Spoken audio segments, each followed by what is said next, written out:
The late afternoon sun cast a golden hue over Washington, D.C., its rays filtering through the towering windows of Alexandria Ocasio-Cortez's Capitol Hill office. At 35, the congresswoman from the Bronx, known to the world as AOC, sat at her desk, her bold red lipstick, a stark contrast to her navy blazer, a small gold cross necklace resting against her chest. The cross, a gift from her grandmother in Puerto Rico, was a quiet symbol of her faith, one she'd worn since her days bartending in New York. Her office buzzed with energy. Staffers darted between calls. A whiteboard covered in policy notes loomed in the corner, and her phone pinged with notifications from X, where her millions of followers awaited her next move. A sudden call from her chief of staff, Maria, broke her focus. AOC, there's a hearing at the D.C. local court. A group of faith leaders, including some from Latino communities, are suing over a ban on public prayer in parks. It's a big deal for your district. Can you get down there, observe, and report back? We need your eyes on this. AOC nodded, her mind already racing. I'm on it, she replied, grabbing her notebook and a water bottle, her heels clicking on the hardwood floor as she headed out. She slipped into her SUV, weaving through D.C.'s congested streets, the radio humming with news she quickly muted to focus. This wasn't just another case. It was personal. Her family's Catholic roots and her advocacy for marginalized communities made this a fight she couldn't ignore. AOC pushed through the glass doors of the D.C. local court, stepping into a chaotic scene. The courtroom was a mix of tension and disarray. Citizens awaiting minor cases like traffic fines and contract disputes filled the rows, their murmurs blending with the clacking of keyboards from the clerk's corner. AOC glanced at her watch. 2:50 p.m. The hearing on the prayer ban was set to start soon. She chose a hard wooden chair in the middle row, her navy blazer adorned with a progressive pin shaped like a raised fist, her cross necklace catching the fluorescent lights. She opened her notebook, ready to document every detail for her team and constituents. The room wasn't large, but its clutter made it feel oppressive. To her left, a man in a t-shirt emblazoned with, "I'm the boss," scrolled on his phone. To her right, a woman with an oversized, glittering necklace whispered to her lawyer. AOC raised an eyebrow. Clearly, dress code rules here were lax. She focused on the task at hand, jotting down initial observations about the case. A coalition of faith leaders, Christians, Muslims, and others, suing the city for banning public prayer in a local park. This was an issue she'd championed before, one that resonated with her district's diverse communities. She knew this case could set a precedent, and she was here to ensure justice was served. The wooden door behind the judge's bench swung open, and Judge Charles Hargrove stepped out. At 62, he carried a rigid demeanor, salt and pepper hair combed back, wire-rimmed glasses slipping down his nose, and a black robe pressed flat as if just ironed. The crowd fell silent as he sat, his cold, sharp eyes scanning the room. "All rise!" shouted James Wilson, a tall black bailiff with a stern face. AOC stood with the others, her gaze studying Hargrove. He banged his gavel, signaling the start of the session. "This is a court of law, not a place to show off personality," he declared, his voice deep and cutting. Hargrove moved through cases with machine-like efficiency. A man was fined $50 for parking in the wrong spot. No argument. A woman late on rent payments received a light warning. AOC took notes, noticing Hargrove's cold precision. She glanced at the man in the "I'm the boss" t-shirt. He stood to present a neighbor dispute, and Hargrove didn't mention his flashy shirt. The woman with the oversized necklace was called up next. No word about her jewelry. AOC frowned. Something felt off. Then Hargrove's eyes landed on her. He stopped mid-sentence, his hand flipping through papers stalling, his eyes narrowing behind wire-rimmed glasses. "Miss Ocasio-Cortez," he said, his voice icy but with a hint of hesitation, clearly recognizing her from countless news segments. AOC looked up, unsurprised, standing with her natural composure. The crowd turned to look at her, murmurs rising, as others recognized the famous congresswoman. "That cross," Hargrove pointed at her neck, his tone rigid, "doesn't belong here. The courtroom is a neutral place, not somewhere to display faith. AOC glanced around. No prohibitive sign hung on the walls. She replied, her voice clear and confident, the same tone she'd used to grill CEOs in congressional hearings. I'm Alexandria Ocasio-Cortez, a congresswoman here to observe a case on behalf of my constituents. This cross is a personal item, a symbol of my heritage and faith, protected by the First Amendment. It violates no rules.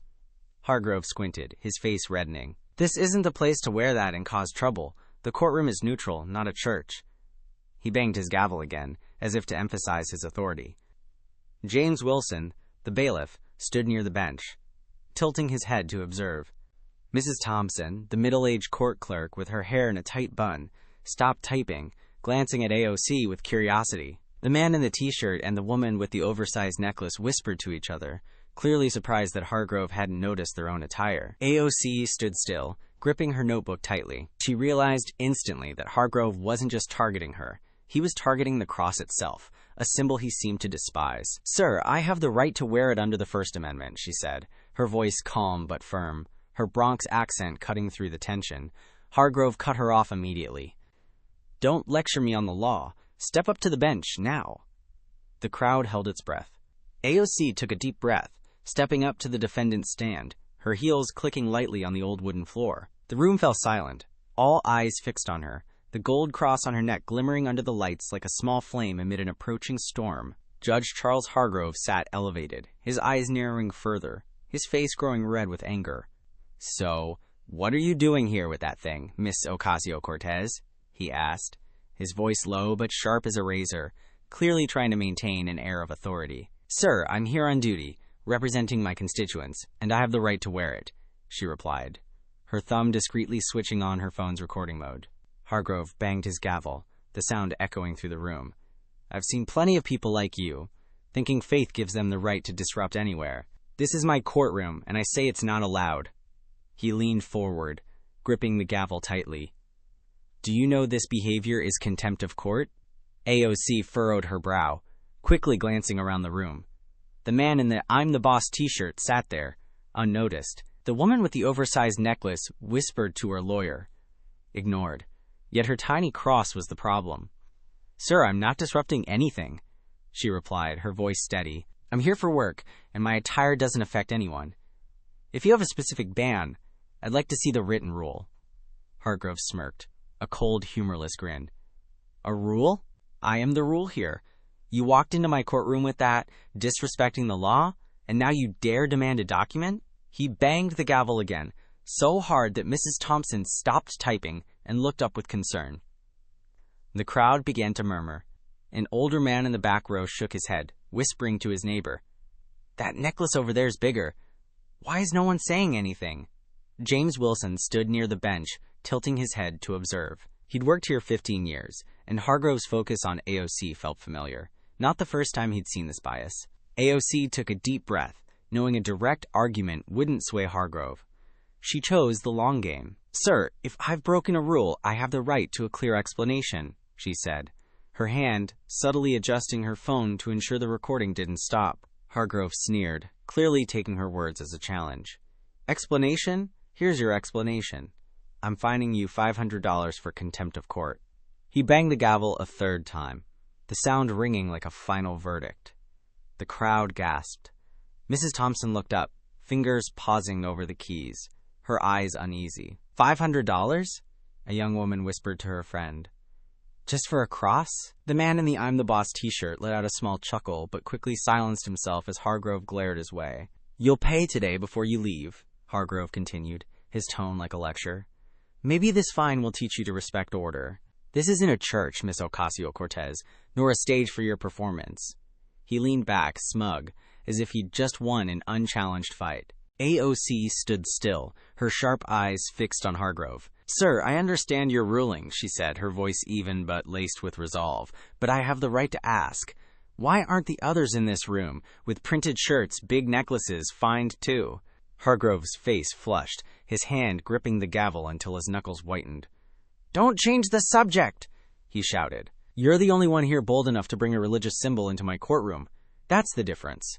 AOC nodded slightly, as if confirming her suspicions. She said no more, but her mind was clear.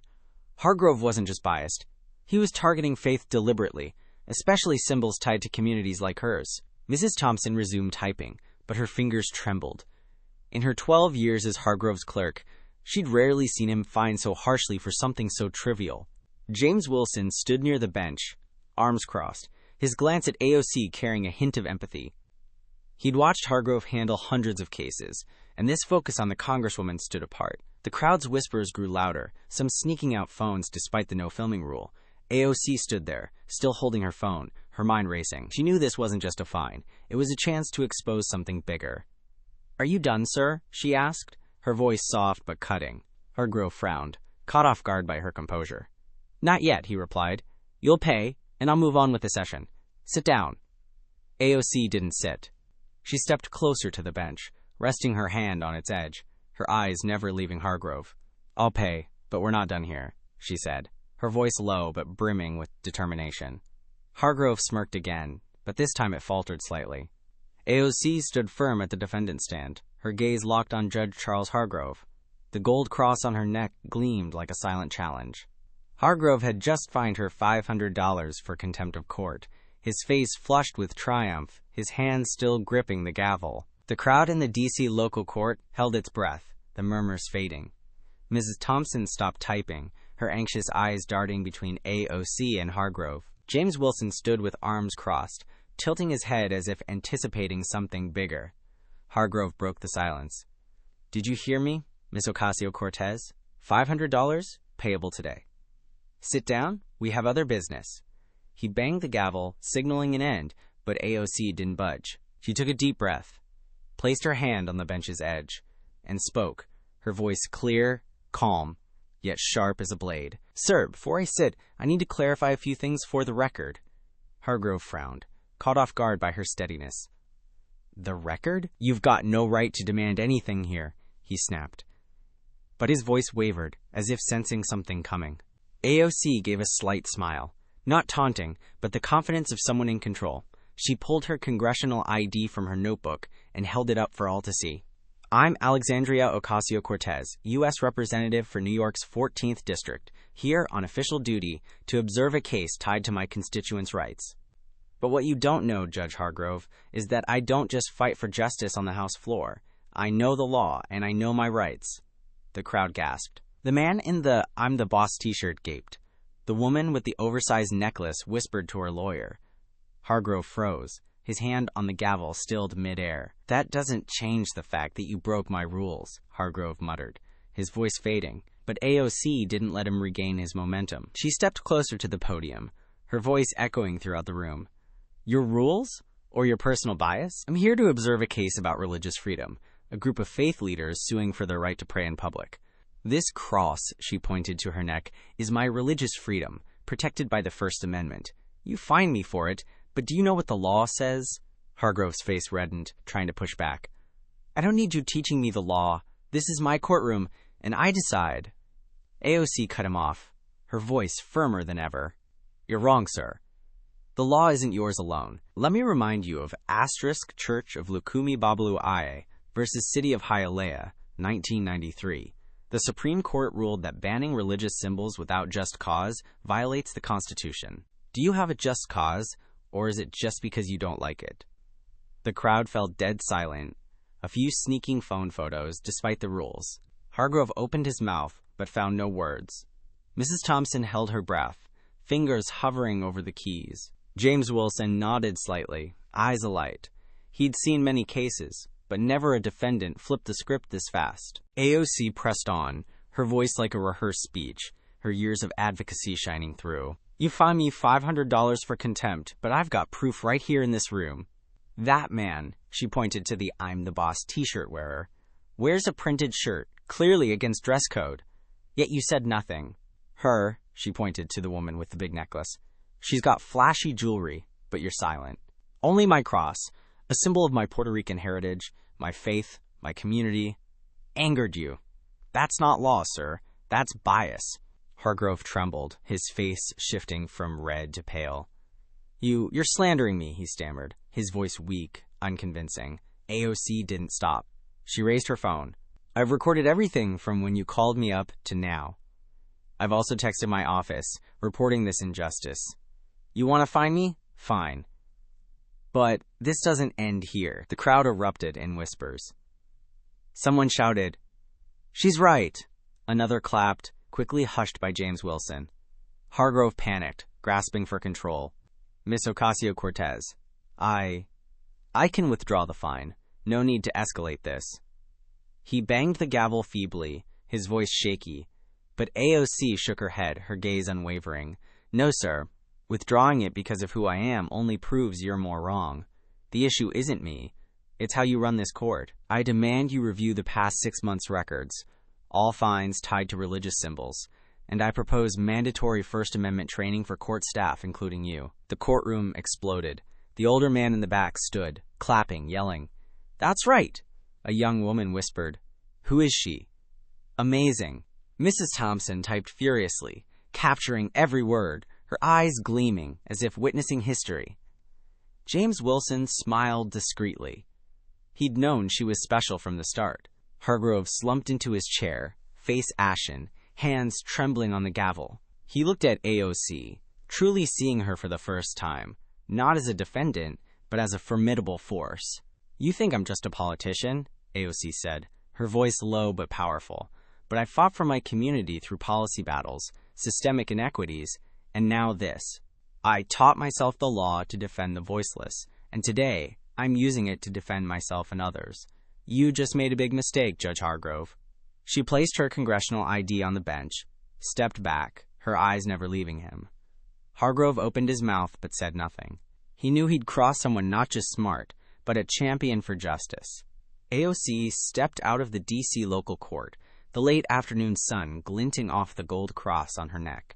The clock read 3:30 p.m., but the air inside had just exploded like a bomb.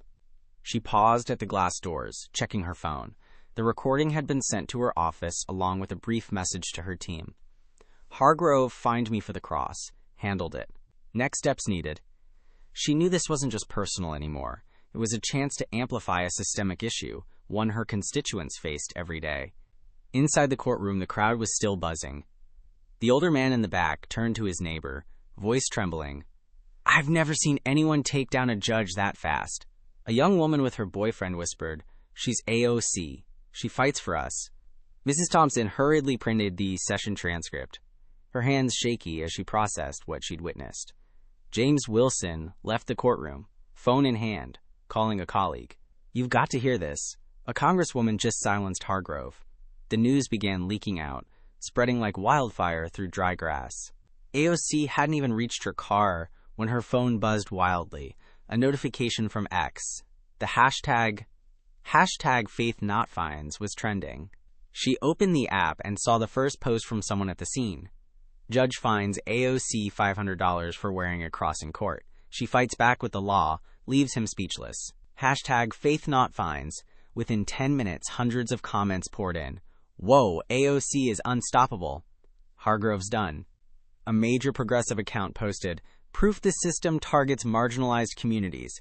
AOC fights back for all of us. Thank you." AOC gave a small smile, knowing this wave was just beginning. At 4 p.m., she posted from her own account. "Today, a judge tried to fine me for my faith. I stood up. Not just for me, but for everyone whose rights are trampled.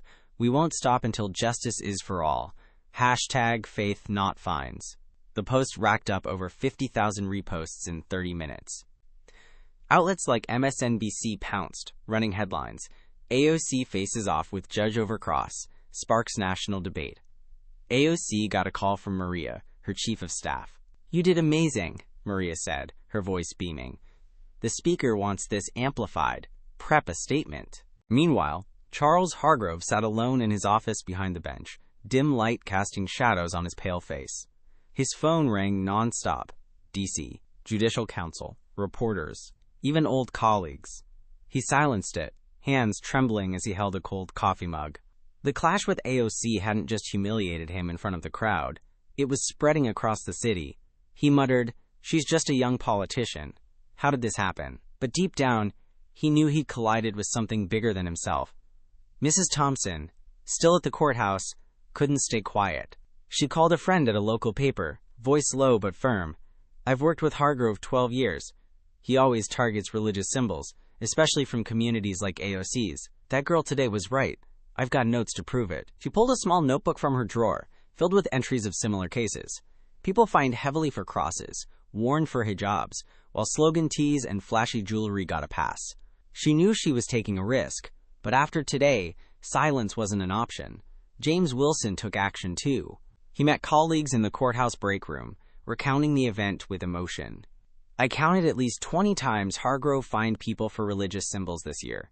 Rude t-shirts?" He laughs it off. AOC exposed what we all knew but wouldn't say. A colleague nodded. "I'll call the press.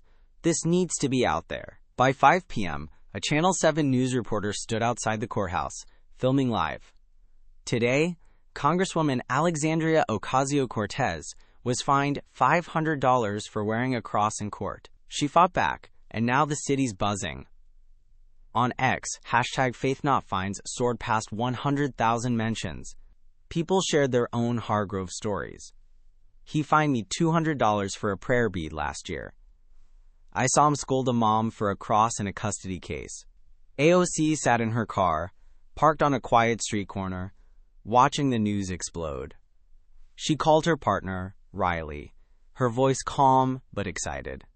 "Babe, I just shut down a judge. This is about to get huge." Riley laughed over the phone. "You always pull off the impossible. Stay safe." She nodded, hung up, and opened an email from her office. "Prep for a press conference tonight. We're turning this into a win for justice." At home, Hargrove turned on the TV, seeing his face on the evening news. Judge faces backlash after finding AOC. The bold headline flashed. He switched it off, hands shaking. The Judicial Council had called, demanding he explain himself by morning. He knew his 30-year career was teetering, all because of a 35-year-old and her tiny cross. The next morning, the D.C. Judicial Council's office buzzed like a beehive. News of AOC and Judge Charles Hargrove had swept through Washington, forcing the council to launch an urgent investigation. Linda Martinez, a seasoned investigator with 20 years' experience, stood before a long table, spreading out dozens of case files from Hargrove's court. Her team had been working nonstop since 6 a.m. after receiving an official complaint from AOC's office, filed last night. "We've got 48 hours to report," Linda told her team, her voice firm. "Find everything tied to Hargrove and religious symbols." AOC, meanwhile, sat in her Capitol Hill office, prepping for the press conference. She reviewed the courtroom recording, sending another email to Maria. "I've got data from X hundreds accusing Hargrove of bias. Push this hard." Her phone buzzed constantly. Messages from lawyers, reporters, and supporters. A law student wrote, "You inspire me. Hargrove fined my mom for a hijab once."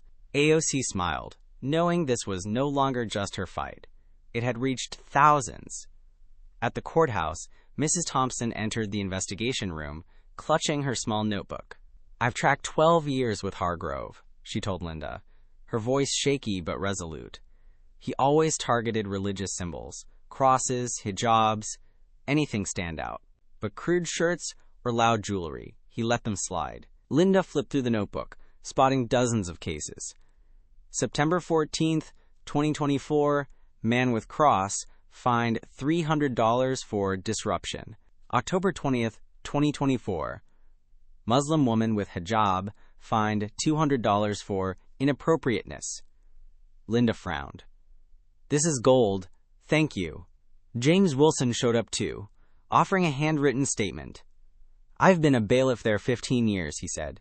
"Hargrove fined people with religious symbols 3 times more than other violations. I counted once.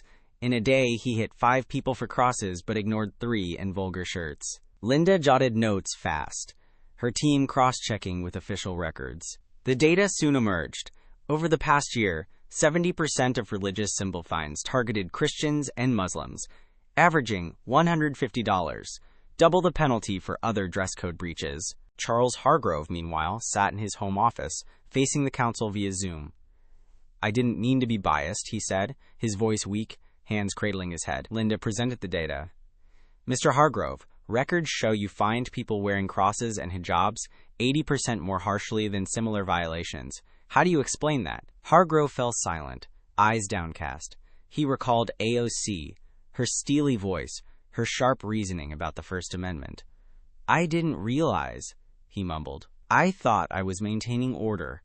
By noon, Linda's preliminary report was complete. This isn't just Hargrove, she told the council.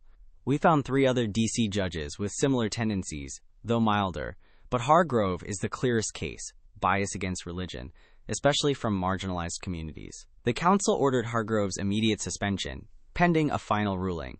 News leaked out, and X erupted again. #FaithNotFines. Hargrove suspended. AOC shakes the system. A progressive account posted, AOC's fight for justice wins again. AOC stood before the mirror in her office at 6 p.m., adjusting her blazer, the cross still gleaming. House Speaker Hakeem Jeffries walked in, clapping her shoulder.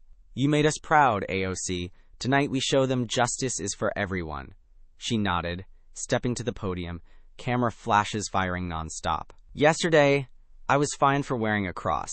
Not because I was wrong, but because a judge thought he was above the law, she said, her voice resonating. I fought back, not just for me, but for everyone treated unfairly for their faith. The press crowd buzzed, questions flying, but she answered calmly, citing law and X data. Hargrove watched the briefing on TV, hands trembling. He turned it off, sitting in darkness. His phone overflowed with messages, colleagues distancing themselves, reporters hounding him. But what shocked him most was Thompson and Wilson's testimony, people he trusted. He opened his laptop, searching the Church of Lukumi Babalu IAA, ruling AOC mentioned. Reading it, he sighed. She's right, I was wrong. For the first time in 30 years, Hargrove felt small. He called the council, voice hoarse. I'm resigning, but I want to help fix this. The next day, Hargrove appeared at a small council meeting, no longer in a judge's robe. I didn't see my own bias, he said, eyes red. AOC opened my eyes. I want to join the training so no one repeats my mistakes. Linda nodded, noting Hargrove's turnaround could be useful. The news spread, sparking debate. Some on X mocked, Hargrove's faking it, but others supported. At least he admits fault. Rare. AOC, back in her office, got an email from Linda. Hargrove resigned, agreed to train. You changed him. She glanced at the cross in the mirror, smiling. The case she'd come to observe, the faith leaders suing the government, was now just a small part of a bigger story. AOC turned an ordinary day into a spark for change, not just for Hargrove, but for the whole system. Just 4 days after the incident, the atmosphere in Washington shifted noticeably. AOC stood in her office, gazing out at Pennsylvania Avenue, the gold cross on her neck now a symbol of a movement bigger than she'd imagined. Her phone buzzed with messages from constituents, progressives, and everyday people thanking her for speaking up. An email from the D.C. Judicial Council arrived. New regulations passed. Thank you, Rep. Ocasio-Cortez. She smiled, knowing this victory wasn't hers alone. After the lightning-fast investigation, the council issued new rules for D.C. courts. No bans on religious symbols unless they genuinely disrupt. And all staff, from judges to clerks, must undergo mandatory First Amendment training. Linda Martinez stood before the council, stating, The Hargrove case shows we need more transparency. Training is the first step. A new plaque went up outside the courthouse, inscribed, Religious Freedom, a right beyond violation. AOC saw the news on X, where #FaithNotFines still trended. DC changes laws thanks to AOC. Charles Hargrove, no longer a judge, appeared at the first training session. He stood before dozens of court staff, voice raspy but sincere. I thought I was fair, but I was wrong. AOC taught me to look at myself. Don't let bias blind you. The crowd was quiet, some nodding. Mrs. Thompson, now appointed to oversee the court's transparency program, sat in the front row, taking notes. James Wilson, leading training for court bailiffs, added, We're the eyes and ears here. If we see injustice, we speak up. AOC did, and so must we. AOC hung the $500 fine receipt in a glass frame on her office wall. It wasn't just a memento. It was a reminder of one person's power to stand up. Speaker Jeffries walked in, clapping her shoulder. You're a star, AOC. The justice crowd loves you, and so do I. He laughed heartily, voice booming. We just won big. keep the momentum going. She nodded, prepping for her next speech at a progressive event in New York, where thousands waited to hear the congresswoman who'd taken on the system. The incident's impact stretched beyond D.C. states like New York, California, and Illinois began reviewing their own court rules. New York's governor tweeted, "Thanks to AOC for reminding us about justice for all, New York will follow." A group of California lawyers filed for similar training, citing #FaithNotFines. On X, people posted photos wearing crosses, hijabs, or Sikh turbans, captioned, "My freedom, no one can ban it." AOC read these posts, pride swelling. She hadn't expected one courtroom moment to ignite such a movement. The next day, AOC stood on a stage in the Bronx before a crowd of 5,000, waving banners for justice and inclusion. "That day, I just wanted to do my job," she said, voice carrying over the speakers. "But when a judge fined me for my faith, I couldn't stay silent. This isn't just my win, it's ours." The crowd roared with applause, some shouting, "AOC for president!" She smiled, waving, camera flashes popping. The cross gleaming on her neck became a viral image across social media, dubbed by the press as the symbol of resistance. Back in D.C., Mrs. Thompson oversaw new record-keeping, every fine now detailed and checked monthly for bias. James Wilson trained young bailiffs, stressing, "Don't be afraid to speak out." AOC did, and so must we. One evening, AOC got a letter from Linda Martinez. "You didn't just change Hargrove. You changed the system. Thank you." She set it down, eyeing the framed fine receipt, reflecting on the journey from one unexpected day to this wave of reform. Speaker Jeffries called at 9 p.m. "AOC, you're our gold," he said. "The opposition's panicking, and we're winning. Rest up. More tomorrow." She laughed. "Thank you, Mr. Speaker. I'm ready." Hanging up, she touched the cross. From a small accessory, it now lit the path she walked. Not just for her, but for millions. 3 months later, AOC stood at a Capitol Hill podium, camera flashes firing nonstop. The gold cross on her neck gleamed, now a familiar symbol to millions. Before her were reporters, TikTokers, and community leaders, all waiting to hear her speak on justice reform. 3 months ago, I just wanted to do my job, she began, voice echoing.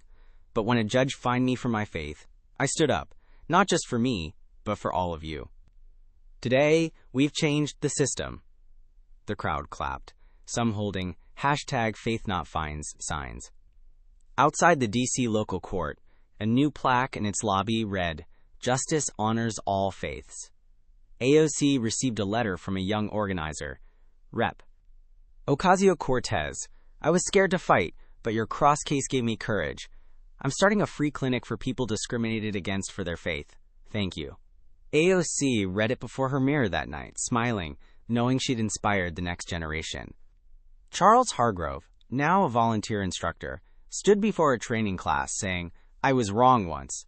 AOC taught me justice has no room for bias." Mrs. Thompson and James Wilson kept monitoring, ensuring court transparency. Speaker Jeffries called her, "AOC, you're our warrior. Keep it up." She nodded over the phone, feeling a greater duty than ever. AOC stepped onto her office balcony, gazing at D.C. under the sunset.